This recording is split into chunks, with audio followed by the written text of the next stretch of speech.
Mesdames et messieurs de la presse, bonjour. Les porte-paroles que nous sommes, respectivement du gouvernement et de la MINUSCA, sommes aujourd'hui dans notre rôle habituel, même s'il n'est pas toujours régulier, que de faire notre conférence de presse conjointe, avec pour objectif de nous mettre à votre disposition pour tous les questionnements que vous souhaiteriez mettre sur la table devant nous et bien entendu dans le but que nous vous donnions les éclaircissements possibles. Je rappelle que notre objectif et le vôtre n'est pas d'être dans une finalité de conférence de presse, mais de mettre à la disposition des populations les informations qui leur permettent de savoir dans quel contexte non seulement ils sont gouvernés, mais dans quelles sont les promesses pour leur sécurité et pour leur vie au quotidien et pour leur avenir. Nous sommes tout à fait conscients, le porte-parole Montero et moi, que c'est la première conférence de presse conjointe après les accords de Khartoum. Faut-il d'ailleurs les appeler les accords de Khartoum? Ils ont été paraphés là-bas et signés à Bangui, mais en tout cas après la signature de l'accord politique pour la paix, la réconciliation en RCA. Le fait d'être conscient de cela fait que nous savons, nous nous rendons disponibles à ce que les questions centrales de cette conférence de presse, nous n'avons qu'une heure, je vous le rappelle, porteront donc essentiellement, peut-être, sur ces accords-là. Nous nous rendons donc disponibles pour y répondre. Mais je voudrais faire quelques précisions. Le processus de paix dit de l'Union africaine est une demande forte du gouvernement et plus particulièrement du président de la République. C'est ainsi qu'il a été mené, c'est ainsi qu'il a été réalisé, c'est ainsi qu'il a été négocié, puis paraphé et signé. Le gouvernement a la charge impérieuse de mener toute la vulgarisation de ces accords, ou de cet accord, auprès de toutes les parties prenantes, qui sont bien entendu les populations, au premier chef, les partenaires, nos amis étrangers qui vivent chez nous et tout le reste. C'est donc ainsi qu'il y a quelque temps, d'ailleurs pendant les discussions et les négociations, puis dès la signature à Bangui, j'ai commencé à faire la vulgarisation de cet accord et que les services de la télévision, de la radio et de la CAP, de manière quasi quotidienne, ont commencé à lire cet accord afin que chacun sache, pendant que, pour ma part, je faisais une lecture explicative. Dans les jours qui viennent, mes collègues membres du gouvernement et membres de la délégation des négociateurs du gouvernement à Khartoum seront sur nos différents plateaux pour aller dans les détails de cette question. Nous sommes donc ici à votre disposition. Je vais donner la parole au porte-parole Montero, puis nous nous ouvrirons à vos questions. Je vous remercie. Je porte-parole. Merci beaucoup, Monsieur le Ministre, Mesdames, Messieurs les journalistes. Merci encore une fois de votre fidélité. Nous saluons aussi ceux qui nous suivent sur Radio Centrafrique et sur Guira FM. Pour revenir à cet accord, il sera évoqué demain, jeudi 21 février, à l'occasion d'une session du Conseil de sécurité des Nations Unies, au cours de laquelle le représentant spécial présentera le rapport du secrétaire général. Ce sera sa dernière présentation devant cet organe des Nations Unies, puisque vous le savez, il quitte ses fonctions à la fin du mois. On aura un nouveau représentant spécial du secrétaire général début mars. Et l'accord fera sans doute partie de son discours, le discours qu'il prononcera devant les membres du Conseil. Ce sera demain, jeudi.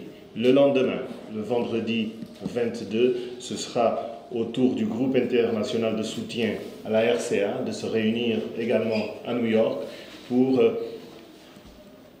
aborder la question de l'appui à la République centrafricaine et en particulier à la mise en œuvre de ce document extrêmement important.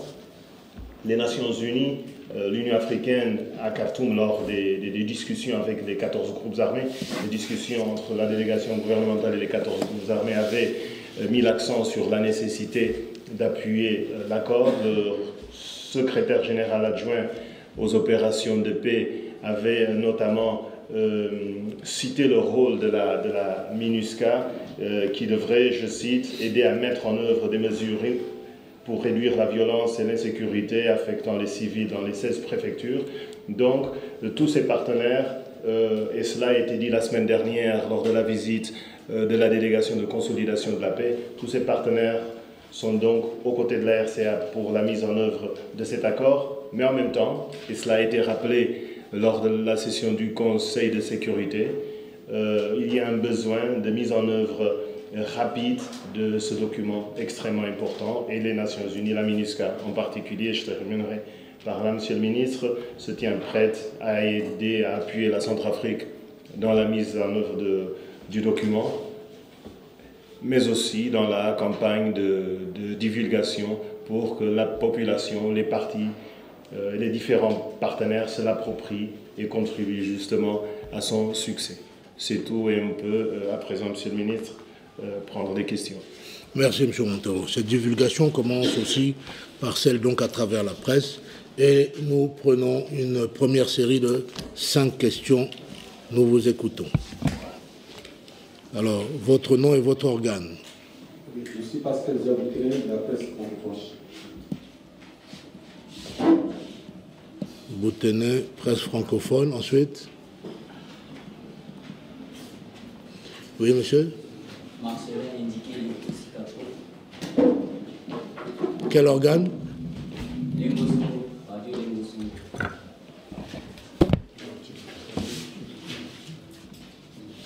Monsieur. Jean-Fernand Koina, Radio Les Moscou. Oui. Alexis Maximus Kaola, Radio Bangui.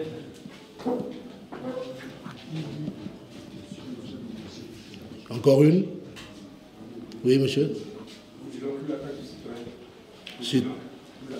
Citoyen. Monsieur Boutenet, presse francophone. Votre question. Merci beaucoup, monsieur le porte-parole. Du gouvernement. Porte-parole du gouvernement, toutes mes félicitations à l'endroit de la MINUSCA par rapport à la signature des accords de Khartoum. C'est le sens de ma première question. Je voudrais savoir est-ce qu'il y a un délai pour l'application de ces accords de Khartoum. Deuxième question à la MINUSCA par rapport au recrutement des partenaires. On est où avec ce dossier?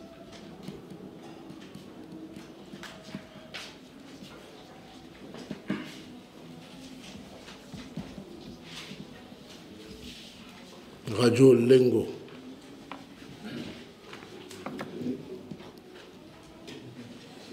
Merci, je suis Marcelin indiqué les Capo de Radio Les Moscou. Oui. Ma première préoccupation est de savoir, concernant l'accord de Khartoum, pourquoi la mise en place, le fait de l'application de l'accord de Khartoum pose problème. Parce qu'il semblerait qu'il y a un petit souci concernant le remaniement du gouvernement.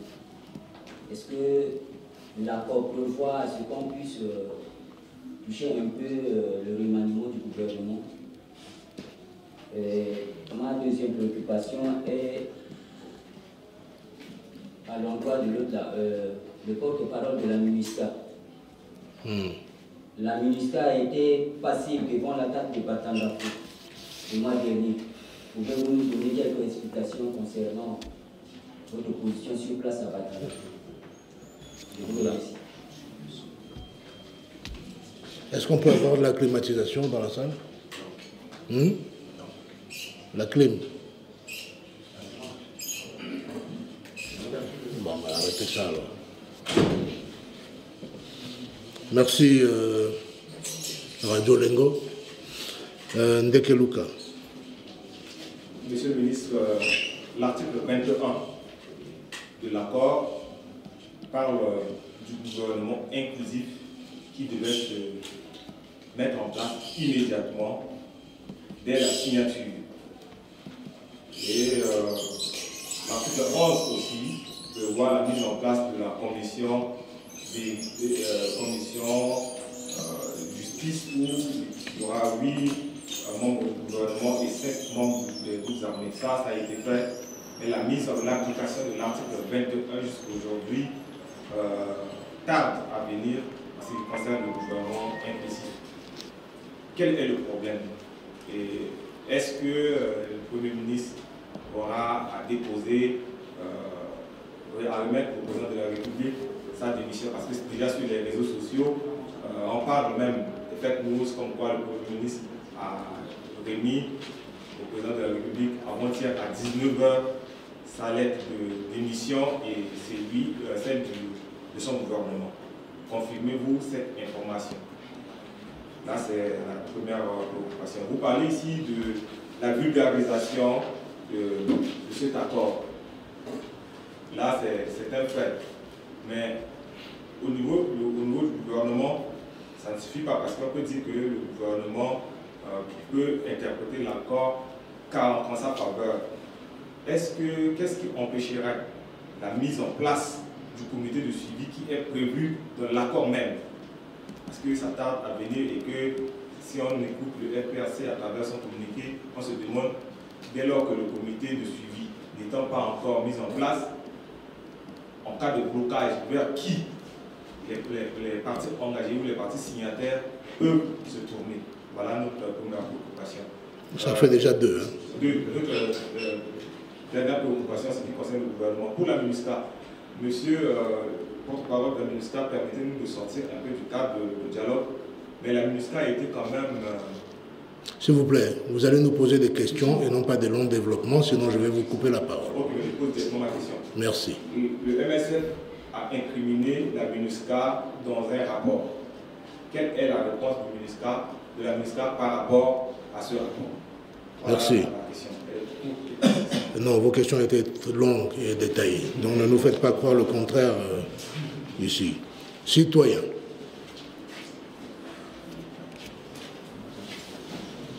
Bonjour, monsieur. Non, Bangui FM, excusez-moi. Bangui FM. Oui, bonjour, je suis Alexis Maximus Kaolan de Bangui FM. Un habitant de Bambari nous a fait savoir que 2 éléments de l'UPC ont été tués par la MINUSCA. Confirmez-vous cette information? Ont été tués par la MINUSCA. Confirmez-vous cette information? C'est oui, pourquoi ils ont été tués? Et la deuxième question, c'est à l'endroit du ministre Kazali. L'accord de Khartoum a prévu que le gouvernement d'union nationale devait voir le jour. Pourquoi ce gouvernement d'union nationale tarde à venir? Voilà la question. Citoyen. Merci une fois de plus, monsieur le président, pour la carte citoyen. Mais question a été mise par mes professeurs, ça ne m'empêche pas de poser une autre question. Quel est le mécanisme qu'on va mettre en place la MINUSCA pour pouvoir soutenir le gouvernement par rapport à ce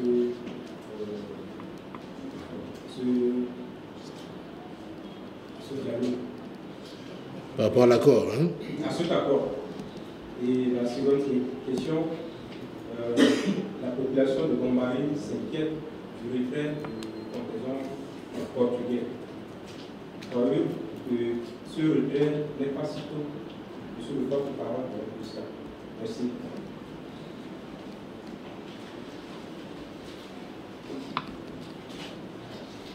Du contingent portugais.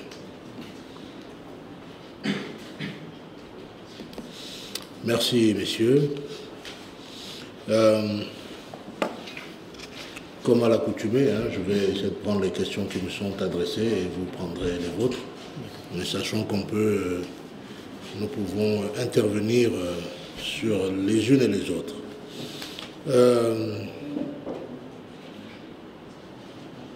Y a-t-il un délai pour l'application de l'accord? Mais en fait, cela se croise avec les questions qui disent pourquoi l'application de l'accord pose problème. Radio Lengo dit il semble qu'il y a un souci, et que le souci serait par rapport au remaniement.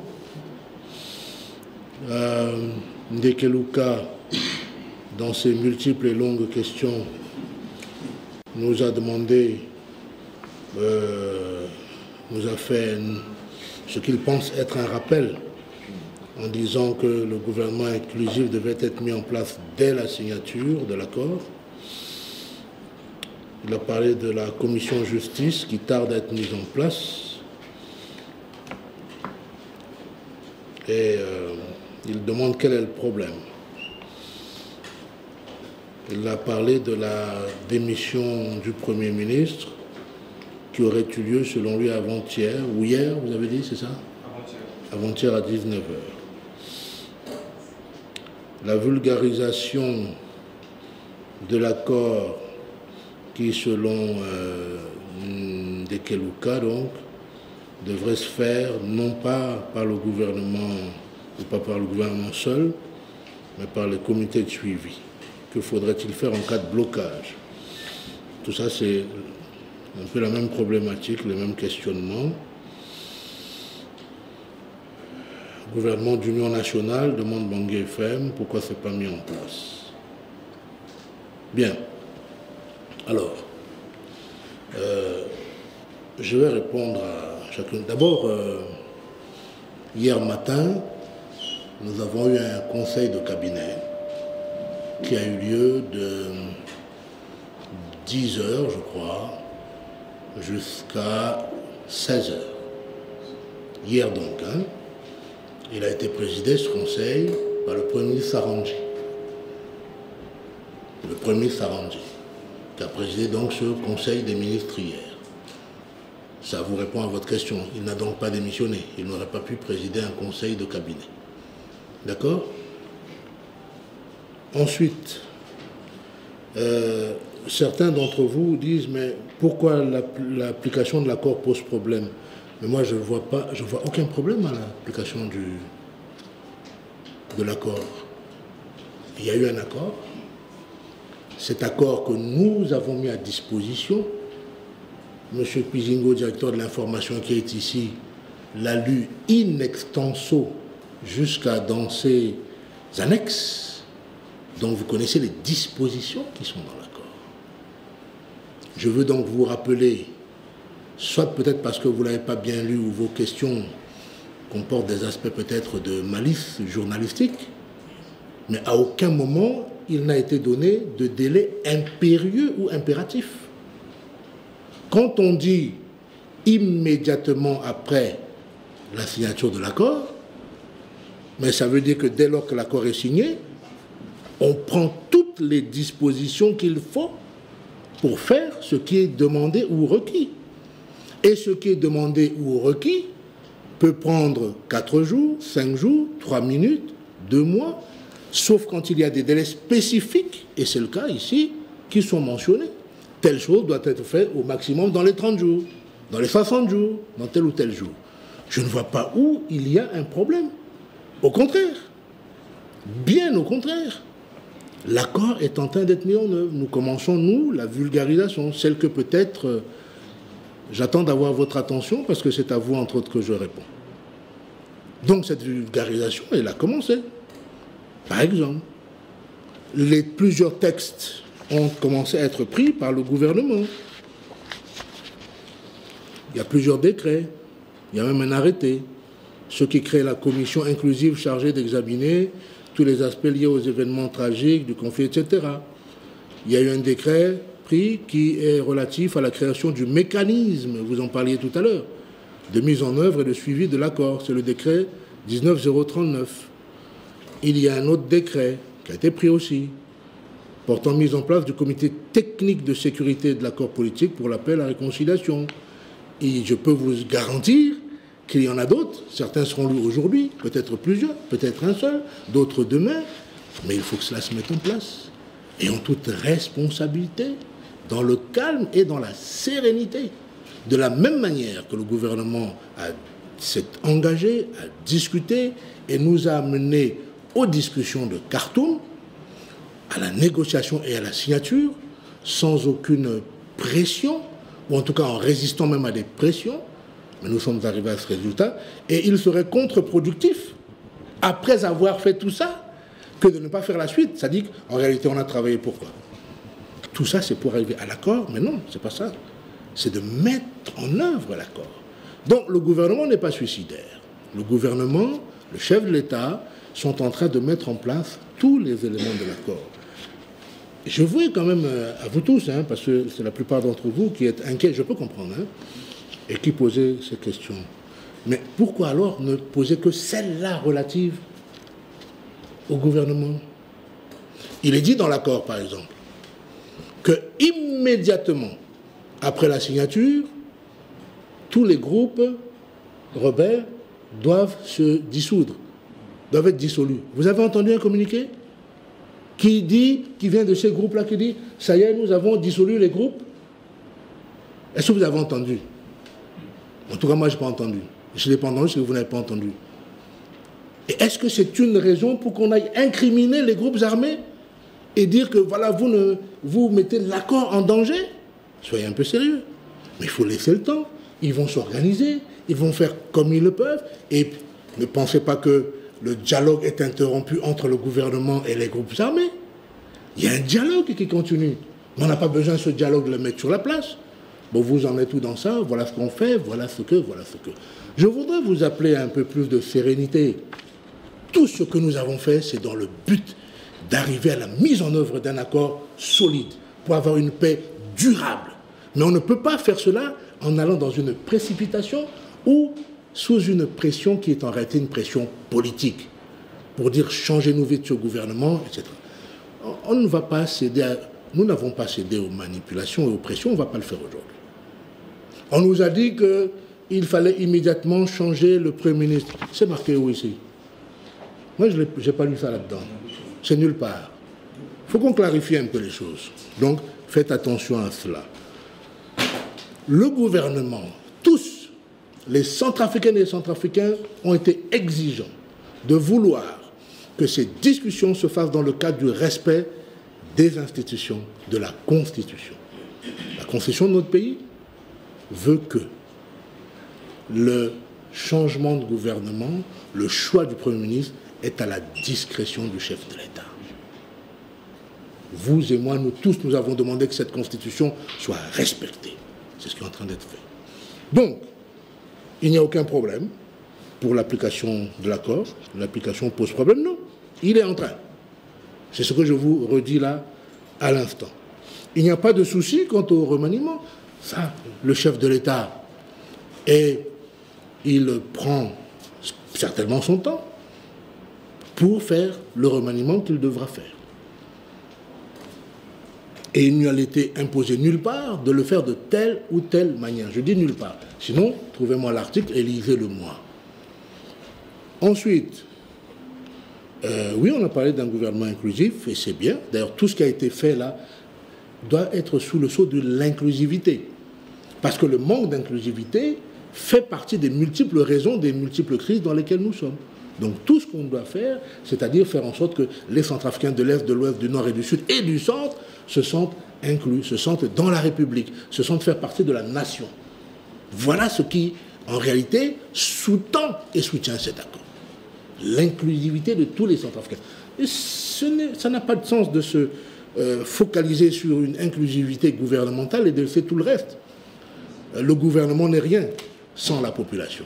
Donc, parlons de la population plutôt que des questions qui sont en réalité des questions de manipulation des réseaux sociaux, vous l'avez bien dit, ou autres. Commission justice, elle va être mise en place, elle aussi. Soyez rassurés. Les décrets, les arrêtés, je vous l'ai dit tout à l'heure, tout cela se prépare, mais cela se prépare sérieusement. Et cela sera mis en place aussi. Je vous ai déjà dit qu'il n'y a pas de démission du Premier ministre. Je vous ai répondu simplement qu'hier, nous avons été en conseil de cabinet dirigé par le Premier ministre Mathieu Sarandji. Deux éléments FPRC. Mon collègue M. Montero vous répondra certainement tout à l'heure. On n'a pas parlé de gouvernement d'union nationale, hein. C'est un gouvernement inclusif. Mais bon, c'est une question d'acception et de mots. C'est juste cela. Et la vulgarisation, en tout cas, nous la faisons. Et puis, il y aura des relais qui seront pris. M. Montero, tout à l'heure, vous a parlé de la MINUSCA qui vient en appui. Donc, elle va continuer de se faire. Et par tous les organes qui seront censés le faire, et même d'autres qui ne sont pas prévus, sont les bienvenus pour faire la vulgarisation. Monsieur le porte-parole, je vous cède les réponses. Merci. Par rapport à cette vulgarisation, évidemment, il y a les membres du gouvernement, mais il y a également d'autres acteurs qui seront impliqués, y compris ceux des groupes armés, signataires du document, qui devront expliquer le contenu de ce texte à leurs membres. Il y aura également d'autres personnalités, notamment les forces vives qui ont participé au pourparlers de Khartoum, et toute personne de bonne volonté. Ce matin, j'écoutais à la radio, c'était sur Radio Centrafrique, le déplacement du cardinal à Birao, et qui va justement porter ce message de paix et de réconciliation. Donc c'est une vulgarisation qui doit être de la responsabilité de tout le monde, et nous, évidemment, la MINUSCA et l'Union africaine qui a facilité ces pourparlers assisteront les autorités dans ce sens. Concernant les questions à la MINUSCA, recrutement des FACA, il y a une dizaine de jours, il y a eu les épreuves écrites pour ce qui est de la ville de Bangui. Les épreuves sont en train d'être corrigées, les résultats seront communiqués et ça suivra son cours normal. Concernant le retrait du contingent portugais de Bambari, vous savez, les Portugais, tout comme les Bangladais, une partie en tout cas, constituent ce qu'on appelle les forces spéciales de la MINUSCA, c'est-à-dire des structures qui sont appelées à se déplacer sur un terrain opérationnel, faire le travail et retourner à leur base. C'est ce qui s'est passé. Il y a une rotation, il n'y a pas de vide sécuritaire dans la ville et la situation s'améliore. Il y a le travail d'ailleurs avec les contingents qui sont sur place, plusieurs nationalités que je ne citerai pas ici, en collaboration avec les FACA et les forces de sécurité intérieure.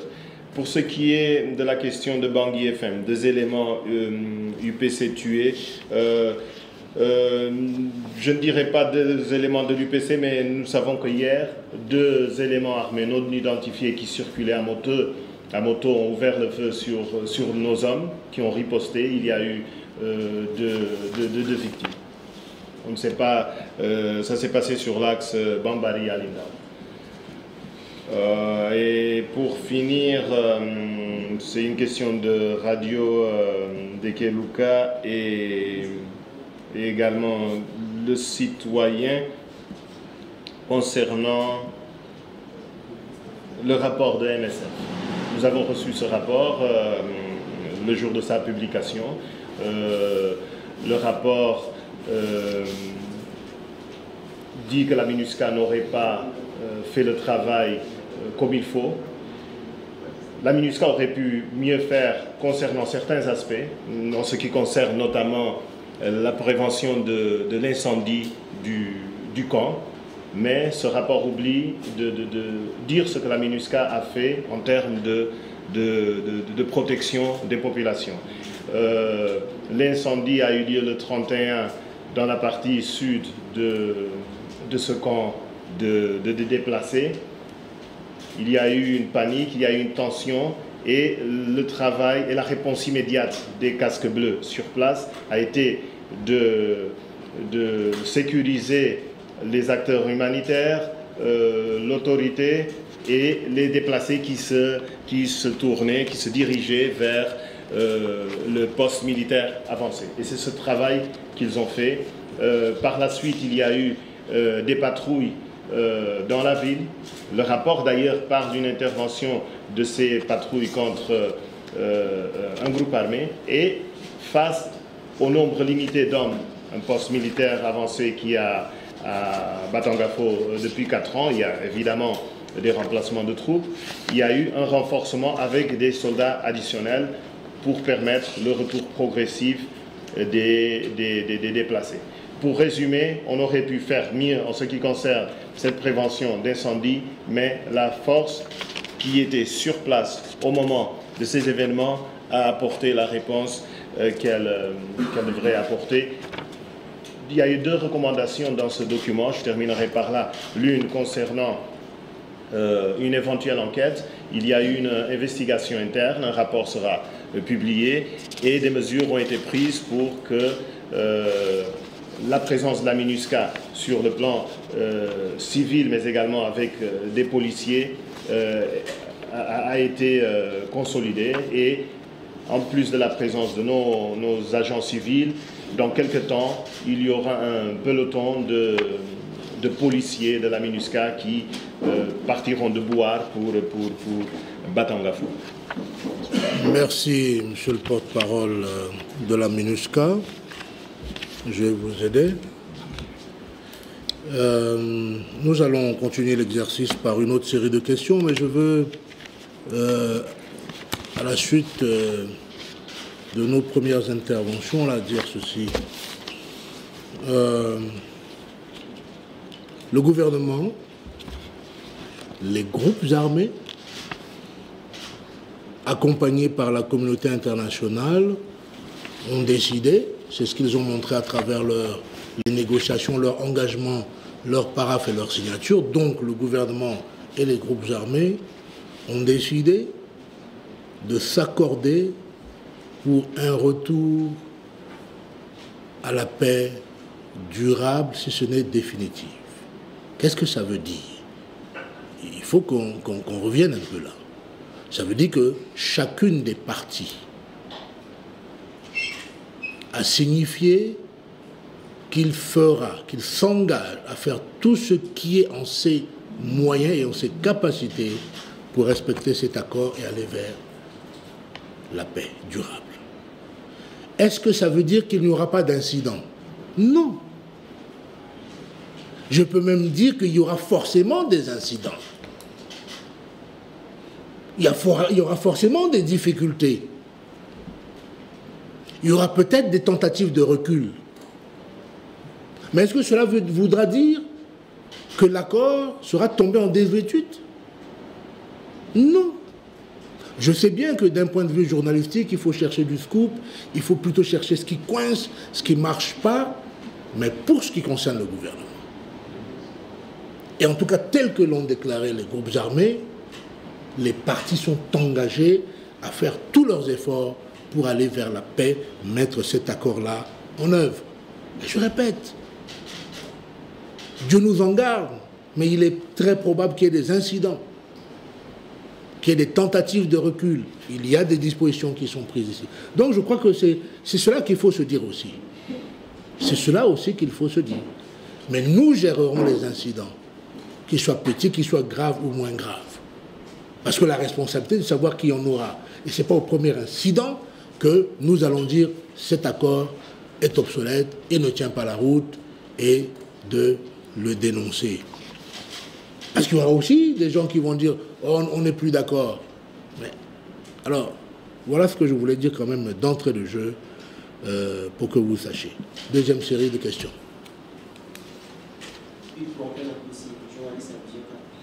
Vision 4. Ensuite, monsieur. Je ne vous entends pas. Guira FM, oui. Vous n'avez pas posé une question déjà là? Johnny Sango. Ah, c'est vous qui faites des fake gouvernements là, non? Johnny Sango. Ensuite, 4 questions. Oui, monsieur? RJDH. Oui.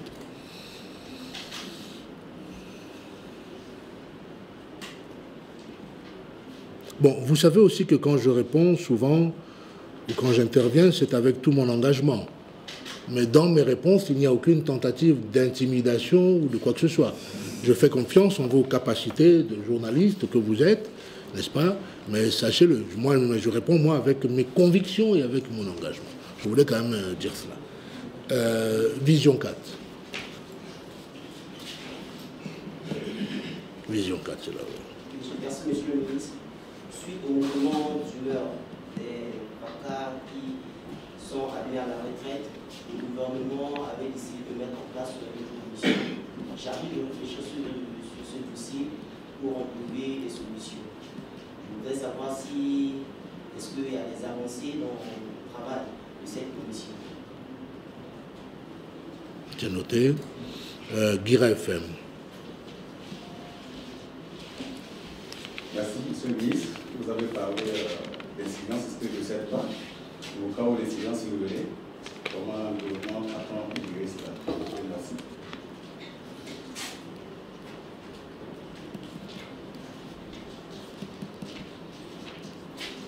Oui. Johnny Sango. Merci. J'espère que Sangona que Johnny. Monsieur le porte-parole de la MINUSCA, je vais mettre le cap sur l'engagement de la communauté internationale dont vous faites partie. L'article 23 et 25 évoque l'appui politique, sécuritaire et financier de la communauté internationale pour la mise en œuvre de cet accord. Vous pouvez nous situer sur les avancées bien de ces programmes. Monsieur le porte-parole du gouvernement, vous avez dit tout à l'heure que l'accord issu des programmes de Khartoum répond au respect de la Constitution. Que direz-vous de l'interdiction des groupes armés, leur intégration, leur nomination dans les institutions de la République démocratique par la Constitution?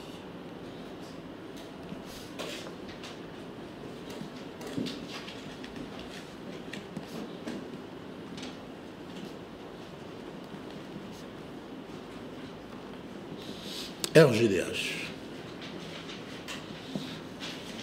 Merci, monsieur le porte-parole. En ce qui concerne la mise en place du nouveau gouvernement, vous avez parlé tantôt des dispositions qu'il faut prendre avant la mise en place de ce gouvernement. Si on peut avoir une idée sur ces dispositions.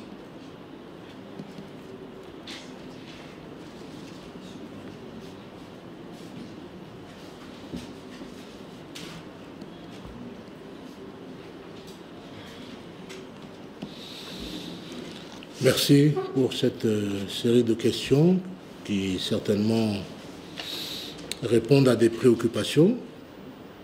Vision 4, oui, vous avez posé la question donc une question qui est relative à l'expression de certains retraités des FACA. Et suite à quoi, effectivement, il a été mis en place une commission, ou en tout cas un groupe de ministres a été désigné pour entamer des discussions et des échanges avec les représentants de ces militaires retraités. Je fais partie de ce groupe de ministres qui ont été désignés à l'effet. Et votre question est bienvenue. Des discussions entre nos techniciens de chacun des ministres désignés et les représentants de ce groupe-là, les discussions ont eu lieu.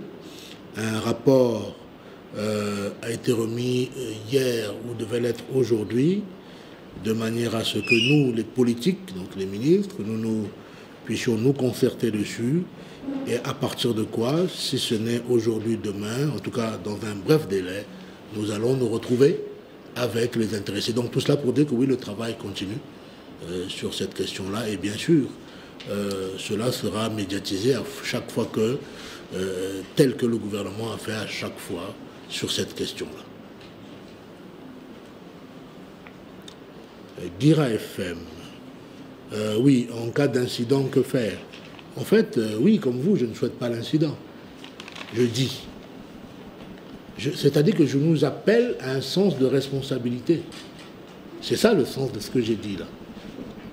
Et non pas à un sens du factuel, de l'événementiel, comme c'est malheureusement trop le cas. Et puisque c'est à la presse que je parle, et comme c'est malheureusement trop le cas au niveau de la presse, où on s'intéresse plus à l'événementiel, mais il n'est pas interdit à la presse aussi d'aller en profondeur, n'est-ce pas, des dossiers ou de l'actualité. C'est pourquoi j'ai dit, il est possible, Dieu nous en garde, c'est le terme qu'il avait utilisé, que nous ayons à gérer des incidents. Mais les incidents, ils sont...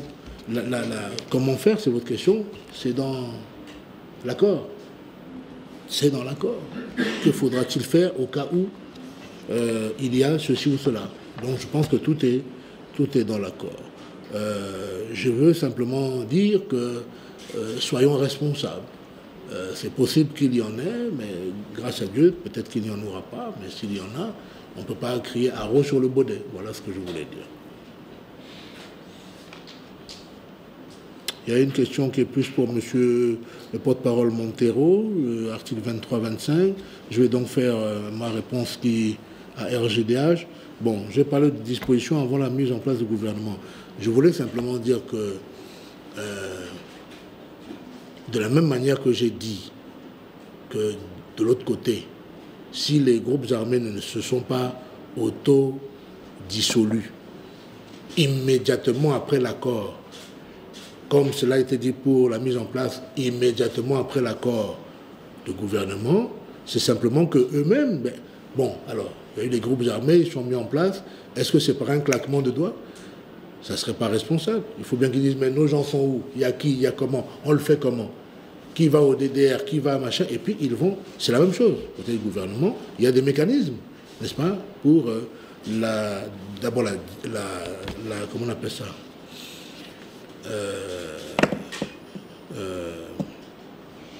Pour qu'un gouvernement soit mis en place, tout simplement. Et ça, je ne peux pas y répondre. C'est de la souveraineté du chef de l'État d'enclencher ce mécanisme qu'il a certainement déjà fait. Ça veut dire qu'il y a de la consultation, il y a ceci, il y a cela. Mais ça, ce n'est pas de mon ressort. C'est ce que je voulais dire. Monsieur le porte-parole. Merci beaucoup. Nous comprenons le porte-parole du gouvernement et moi-même ce souci de questionner, de voir la réalité sous différents angles. C'était déjà le cas lors des pourparlers. Les questions c'était « et si on ne parvient pas à un accord à Khartoum ?» On est parvenu à un accord. Il faudra toujours continuer à avoir cette posture, cet optimisme.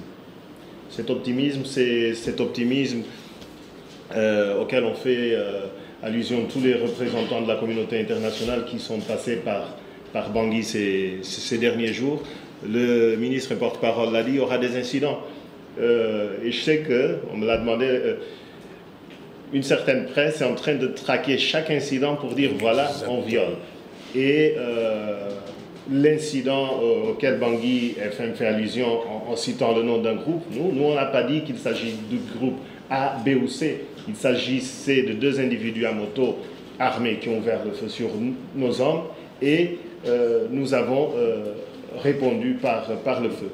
Concernant les incidents, comme l'a dit le ministre, s'il y a des incidents, et ça c'est un exemple, nous avons un mandat, la MINUSCA, qui est toujours en vigueur jusqu'à novembre 2019, et ce mandat prévoit des différentes interventions, mais ce mandat met également l'accent sur le dialogue. Tout à l'heure, quelqu'un m'a demandé si la MINUSCA compte créer un mécanisme quelconque pour la mise en œuvre de l'accord. Non, il n'y a pas de mécanisme que la MINUSCA va créer. La MINUSCA est citée dans certaines structures, notamment les unités spéciales mixtes de sécurité, ou alors dans ce comité exécutif de suivi qui fait partie du mécanisme de mise en œuvre de l'accord. C'est dans ces structures que la MINUSCA travaillera.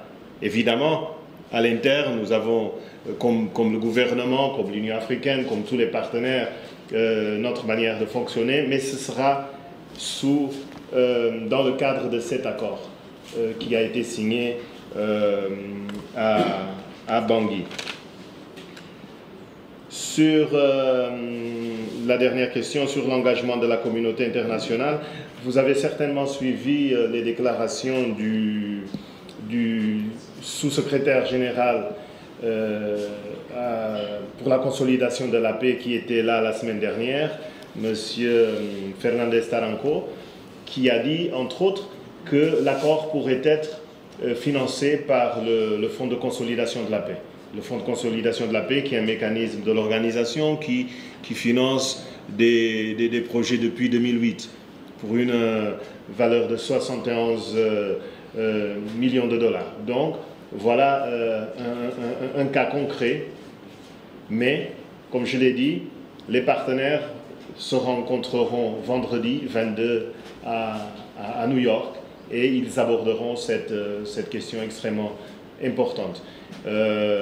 Appui financier, appui politique, appui, comme c'est le cas depuis Libreville, lorsque cette feuille de route est née, appui tout au long des consultations avec les groupes armés, appui, comme c'était le cas à Khartoum, parce que pour nous et pour les Centrafricains en particulier, cet accord est d'une extrême importance. Et je terminerai en citant le secrétaire général adjoint qu'il faudrait faire de 2019 l'année de la paix et de la réconciliation dans le pays. C'est tout ce que j'ai à dire, monsieur le ministre. Merci. Je ne sais pas si on a d'autres questions, on est presque à 12 heures. Oui, mais on peut toujours laisser, c'est un moment important, on va laisser quelques questions encore. Avant que je vous donne l'opportunité d'intervenir ou de questionner, je veux encore une fois rebondir sur cette année 2019 qui doit être l'année de la paix. Cela, on appelle à une volonté qui doit être manifeste, forte, engagée d'aller vers la paix. Et par toutes les parties prenantes centrafricaines, y compris la presse. Mon travail, c'est la presse, donc c'est à vous que je parle. C'est aussi vers vous que je m'exprime. Parfois pour vous parler à vous, parfois pour parler aux populations à travers vous. Le porte-parole de la MINUSCA, M. Montero, disait que oui, certaines presses traquent déjà les incidents. Cela n'est pas fait. Ceci n'est pas fait, c'est donc un problème. Ça veut dire que l'accord ne marche pas, il y a un problème. Je crois qu'il faut cesser de voir les choses de cette manière. Il faut cesser. Mais bien sûr, votre travail en tant que presse, mais oui, c'est d'aller voir, mais qu'est-ce qui se passe, pourquoi ça ne marche pas. Ça, c'est normal, hein, c'est votre travail. Il faut le faire. Mais je dis aussi que souligner aussi ce qui marche, souligner aussi ce qui avance. Ce n'est pas interdit non plus de parler de ce qui va bien, de ce qui avance, de ce qui se met en place. C'est une question d'option aussi. Hein. C'est une question d'option. Et donc, je voulais dire ça. Quelques questions encore. Vous voulez dire quelque chose, monsieur? Juste une question. Laquelle? Sur le respect de la Constitution par rapport à cette question. Oui, ok. Le respect de la Constitution par rapport, dites-vous, au fait que des groupes armés ne soient nommés au gouvernement. Moi, je ne suis pas juriste, mais je suis politique. Et puis, je pense avoir un certain bon sens. OK?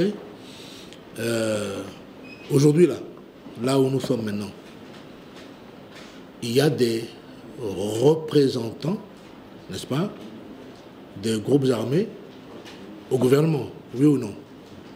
Est-ce que nous sommes dans l'illégalité? Non. Pourquoi? Parce que ces gens-là ne sont pas des gens, ce ne sont pas des combattants, des gens qui sont allés combattre, mais ce sont pour la plupart des cas, regardez bien, des cadres centrafricains qui pour la plupart ont grandi, vécu ici à Bangui, qui n'ont pas de sang sur les mains et qui ont été désignés, n'est-ce pas, pour ce faire. Je ne ferai pas un débat de juristes, ce n'est pas ma vocation, ni avec Ndekeluka qui secoue la tête, ni avec qui que ce soit, mais je vous donne mon point de vue, et c'est celui-là. Alors, oui, quelqu'un voulait poser une question là-bas. Monsieur Bounondoyo, je suis au sein de l'unité de communication du Programme alimentaire mondial. Oui. Je voudrais savoir quels seront les impacts de cette signature sur le travail des humanitaires. Je voudrais aussi souligner l'accès à certaines zones reculées, mais aussi la protection des populations civiles. Quels seront les impacts sur le plan de vue humanitaire? Merci infiniment. C'est nous qui vous remercions pour cette question qu'on était en train de laisser de côté, monsieur. Merci beaucoup, monsieur le porte-parole. Je voudrais encore m'aligner derrière mes confrères pour poser d'autres questions concernant la vulgarisation de ces accords. J'aimerais à ce que le ministère de la Communication, en partenariat avec la MINUSCA, puisse aller aussi sensibiliser les couches de la population qui ne sont pas vraiment informées sur ce qui s'est passé. Comme vous avez fait, le gouvernement avait fait dans le passé concernant la sensibilisation sur le DDR. La deuxième question, monsieur le porte-parole du gouvernement, je voulais répondre sur le problème des militaires retraités. Ce problème, nous, en tant que Centrafricains, nous avons vu que c'est un constat et à chaque fois quand il y a des violences, dans ce moment que le gouvernement convoque une réunion d'urgence.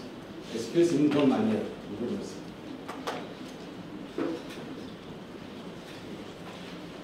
Merci. Bon, déjà sur la question de la vulgarisation, pour aller du plus simple au plus complexe, s'il y a une complexité, oui, vous avez entièrement raison, mais cela est prévu. Mais en tout cas, on sort de Khartoum. Hein. Il faut bien se mettre en ordre de, non pas de bataille, mais en ordre d'action, d'activité, pour commencer à faire la vulgarisation par tout moyen possible et utile. Le gouvernement a mis en place une stratégie de communication qu'elle d'ailleurs a aussi discuté avec les partenaires, dont la MINUSCA, et avec d'autres. Et nous allons commencer donc une vulgarisation qui va passer vraiment par tous les canaux possibles et toutes les cibles, toutes les populations, dans les quartiers de Bangui, à l'intérieur du pays. Rappelez-vous, dans son discours, hein, le chef d'État dit qu'il irait lui-même, n'est-ce pas, dans les zones où, n'est-ce pas, les groupes armés, occupés par les groupes armés, pour lui-même faire de la vulgarisation.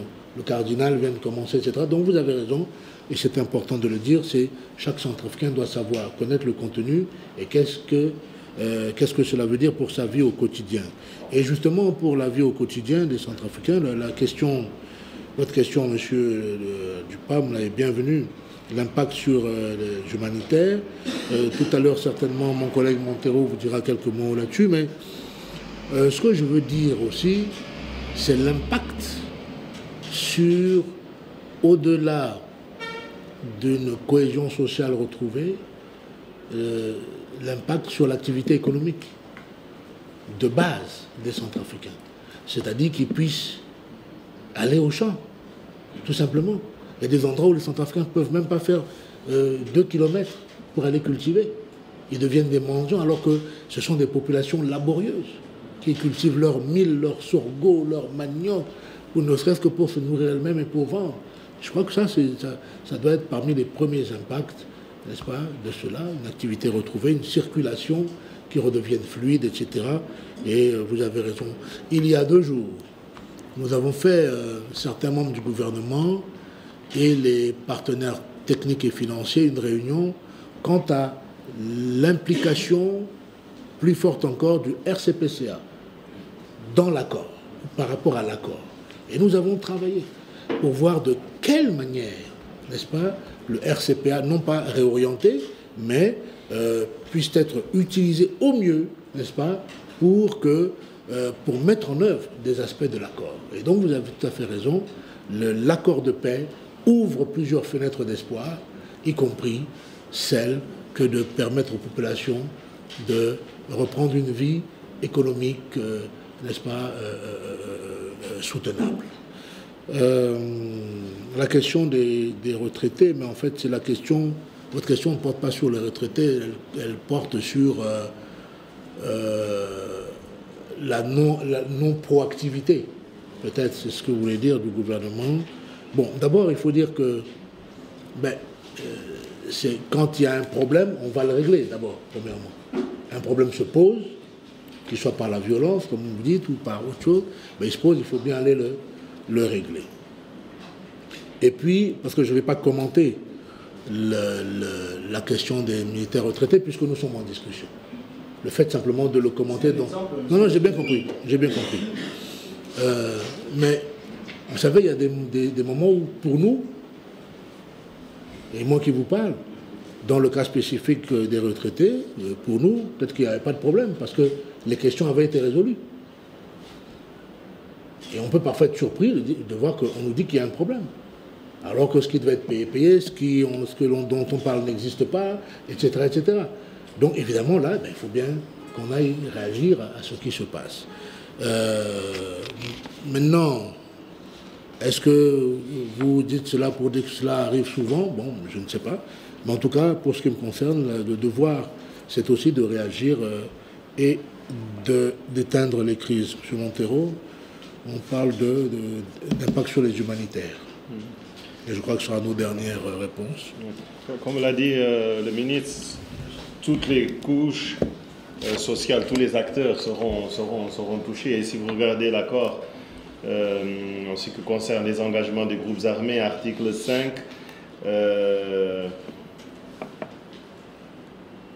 il est demandé aux groupes armés de garantir aux ONG nationales et internationales le respect des principes humanitaires, la protection de leurs bases, la non-agression des convois humanitaires, non-extorsion de fonds. À partir du moment où il est mis en œuvre, à partir du moment où il est respecté, ce travail sera facilité, évidemment. Et le mécanisme de suivi qui va être mis en place se chargera justement d'observer le respect de cet accord. Mais encore une fois, comme l'ont dit les partenaires de la RCA qui sont passés par Bangui ces derniers temps et qui se retrouveront après-demain à New York, il y a un besoin de travailler rapidement, et cette campagne de vulgarisation justement, c'est pour permettre à toutes les parties, y compris et surtout les éléments des groupes armés qui sont souvent dans des zones où l'accès à la communication est extrêmement difficile, pour qu'ils comprennent le contenu et ce qu'ils ont à gagner dans cet accord. Merci.